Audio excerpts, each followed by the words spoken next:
Hey, for this video we're installing the vinyl dash strip for the Model 3 Highland and Model Y Juniper. So refresh 3 and Y, they're the same as far as the dash is concerned. In the kit you'll get the vinyl strip, which looks something like this. This one's black carbon fibre. You get a squeegee and you get a couple of cleaning wipes. So the installation itself is pretty straightforward. Obviously it's a long skinny bit of vinyl, so you have to sort of take your time with it, but we're just installing it here on this strip. I'm going to keep the air blowing. It helps to have the vinyl kind of cool when you're doing the installation, so it's not so tacky. And it also reduces the amount of flexibility or stretch in the vinyl as well, because it's kind of designed to be stretched a little bit during install, but not too much. But with that said, let's get in the car, pick up.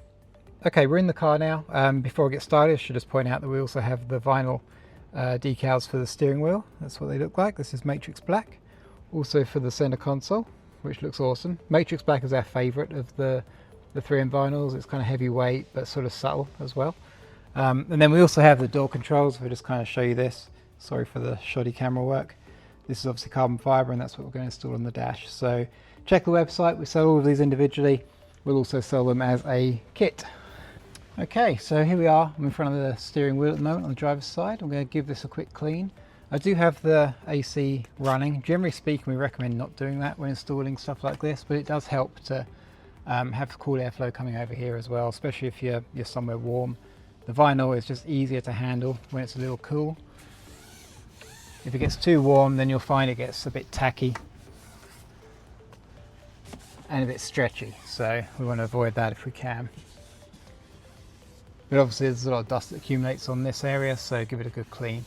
In terms of the vinyls, the textured vinyls, so the black carbon fibre, the matrix that I just showed you, is more forgiving than the satin finishes, which you have to be a bit more diligent to get kind of every speck of dust off. Okay, so to get started, we want to tuck it into this corner first. So I'm going to peel this back. My hands are clean, make sure yours are. Probably about 6-8 inches.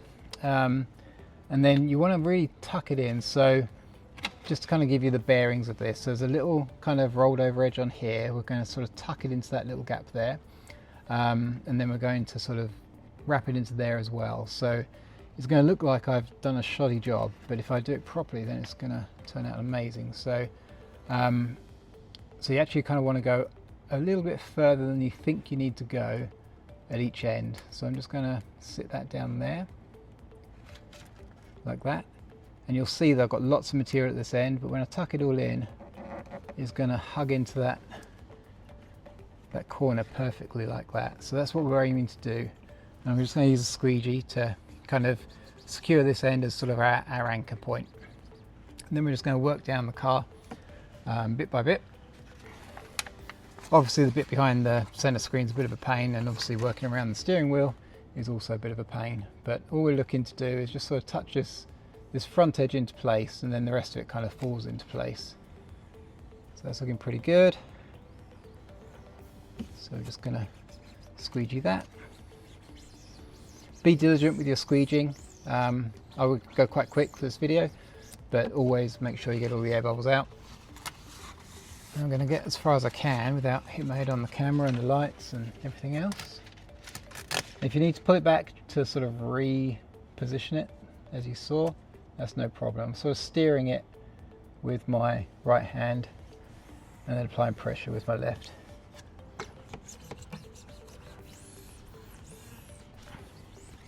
Okay, so that's about all I can do from this side. So I'm going to go switch sides.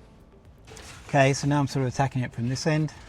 Much easier without steering wheel, so just do what you can and then come over to the passenger side. But same approach, I'm going to sort of tack it down on this front edge as I sort of peel it back bit by bit. I'm steering it with my right hand.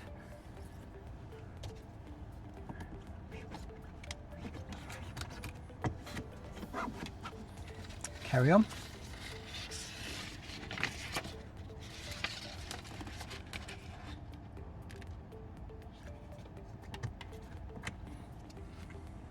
The 3M vinyl, especially the carbon fibre or the texture finishes, we find it quite a bit better than some of the other ones. The Avery is much thinner, noticeably so. It's very flimsy when you pick it up, so That's why we've always kind of stuck with 3M. I'm going to tear this off just to give us less things to noise, and then just peel this back a bit more. Okay, so just carrying on along here, just tapping it down, making sure that I'm catching this sort of front edge radius where it sort of rolls under.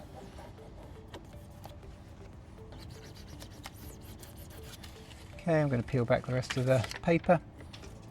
So as expected, you'll see hopefully at this end, looks like we have a bit too much, but that's perfect. So I'm going to carry on with this bit first. You can see I've got a little crease in the vinyl there, but no big deal.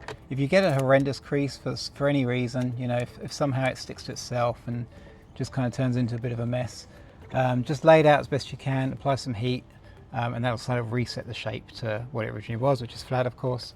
So you'll be able to deal with any issues that way. And then I'm just going to get this front edge in properly.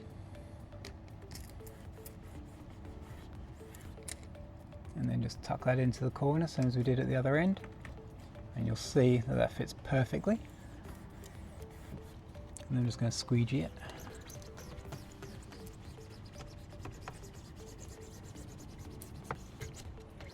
As you're doing this, listen for any kind of crackling. If you do hear a crackle, that means you've got some air trapped in the vinyl. So peel it back if you need to, or work it out. All the 3M vinyls has what they call an air release technology. It's like an etched pattern into the adhesive on the back. So generally speaking, you can sort of work it out to the nearest edge. But again, if it becomes too much and you feel like you're going to start creasing it as you push the bubble out, just peel it back and go again. Definitely no big deal at all. But that looks pretty good. Last thing, just kind of run your finger along this back edge. It should be sitting almost perfectly flush to the back edge of the metal, but if you've got any variance on this front side, you may just have a little bit overlapping at the back. So just roll that over with your fingers. And there you have it. Thank you for watching.